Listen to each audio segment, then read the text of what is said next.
که څه هم د ژمي په راتلو سره په جلال آباد ښار کې ګڼه ګوڼه زیاته شوې، خو په ښار کې میژ هټیوال شکایت کوي چې د دوی کاروبار وضعیت کمرنګه دی. دوی وایي چې د دوکانونو کرایه او د برېښنا بیلونه کال په کال لوړېږي، چې له امله یې دوی اړ شوي خپل قیمتونه لوړ کړي. هټیوال له مسؤلینو غواړي چې د مارکیټ کرایه لوړوالی کنټرول کړي، تر څو دوی کاروبار ته زیان ونه رسوي. ستونزې دغه دي چې کرایه جګې دي، برق نشتون باندې حساب د اوسني وخت کې مخکې برق خو برق چې دا موږ ته 1 کیلو واټ په د دولتي او د جنټري ترمنځ 10 افغانۍ فرق کېږي، ځکه چې هغه په 14 ده او دا په 43 باندې ده، نو 10 افغانۍ فرق کېږي. بل په موږ باندې کرا کال په کال کې 10,000 15,000 تقریبا تر 45,000 روپۍ پورې جګېږي. که چیرې په موږ باندې دغه کرایې جګېږي او لوړېږي، نو موږ مجبور یو چې د ولسونو څخه یې زور وباسو. د ولس بیا دومره توانمندي نشته، ځکه چې بیکاري ده، فقر ده.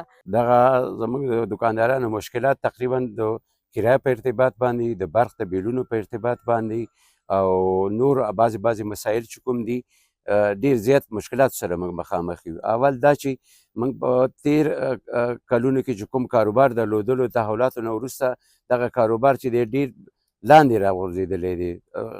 تقریبا دکانداران خپل کرایه سابقه نشي پوره کولی. بیا د دې باوجود هم چې دی په دغه وختو نږدې ورځو کې زموږ د مارکیټ مالک تقریبا 10% کرایه په موږ زیاته کړله. د ننګرهار ولایت د اصنافو اتحادیې مشر هم د دوکانونو د کرایه لوړېدل تاییدوي. هغه وایي چې دغه کرایه له پخوا راهیسې په لوړ حد کې پاتې ده، خو تر دې دمه د کنټرول لپاره کوم مؤثره تګلاره نه ده عملي شوې. د هټیوالو او اصنافو استازو په ګډه له اړوندو مسؤلینو غوښتنه کوي چې د دوکانونو کرایه او د برېښنا بیلونو په اړه شفافه تګلاره جوړه کړي.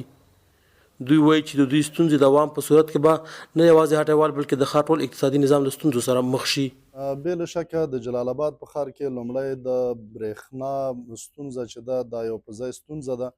موږ د جنراتورونو یو اتحادیه لرو چې هغه نرخونو کې تفاوت موجود دی. بې له شکه چې د دوکاندارانو نیوکه زه پر ځای ګڼم چې د برېښنا قیمت یې ډېر لوړ دی.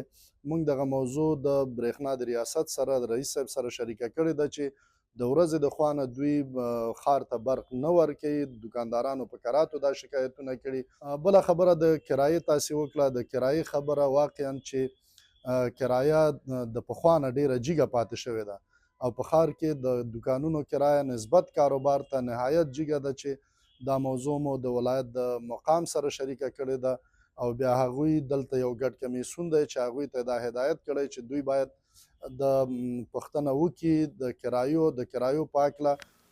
جلال آباد ښار د ننګرهار ولایت یو له مهمو تجارتي مرکزونو څخه دی چې پکې د مختلفو کسبګرو، هټیوالو او دوکاندارانو کاروبارونه روان دي.